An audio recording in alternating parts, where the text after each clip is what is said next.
If you're struggling to stay pregnant and you've had all the tests and everything's are normal, here are 3 places to look. These are underlying factors that may be impacting your ability to stay pregnant. Fixing them could make a huge difference. The last one is really going to surprise you. So number 1, fatigue and exhaustion. What's your energy like on a 1 to 10 with no caffeine or exercise for a couple of days? Most people don't realize it, but actually exhaustion is highly correlated with miscarriage. Why is this? Well, your egg and embryonic cells, they have 10 times more mitochondria than any other cell in the body. Why? Because that early development requires a lot of energy, and the mitochondria, they're the energy makers. If you start out tired, it makes logical sense that it would be hard to get enough resources to those developing cells in order to have a successful pregnancy. This is why a high-quality ubiquinone or CoQ10 can make a big difference.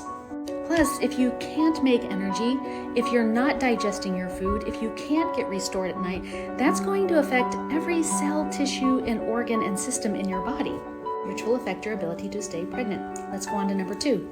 The quantity and quality of your menstrual blood. Yes, nobody wants to look at it or talk about it, but it gives us so much information about the lining. Remember, in order to stay pregnant, we have to be sticky. We have to make an environment in which that fertilized embryo can implant. The research shows that 4 to 5 days of bleeding, soaking a tampon or a pad about every 4 hours is optimal. Less than that, there just simply isn't enough blood to make a healthy lining for implantation.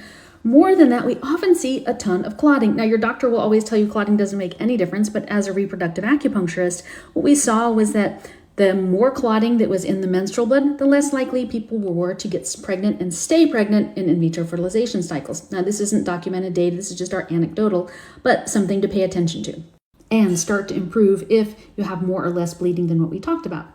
Now, last but certainly not least, your basal body temperatures. Yes, we use them to predict ovulation, but there's something else that we can use them for, and it's as a rough approximation of how much progesterone you're making. Yes, what we saw in more than 10,000 cases in our clinical work was that when women and people with periods temperatures did not get above 98 after ovulation, they almost always had low progesterone, and they had a significantly higher likelihood of miscarrying.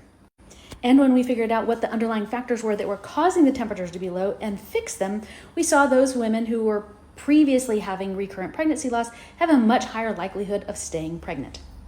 I know this is a ton of information, but I want you to know that if you're a person who's struggling to stay pregnant and there's just no answers, there are some underlying factors that may be really working against you, and most of them can be significantly improved in about 90 to 120 days. So try not to be too discouraged. Let's get to work and figure it out. Join my live. I'm there almost every day at 5, or leave me some questions and comments in the comment sections. Follow along if you want to learn more about this, and I'll see you there.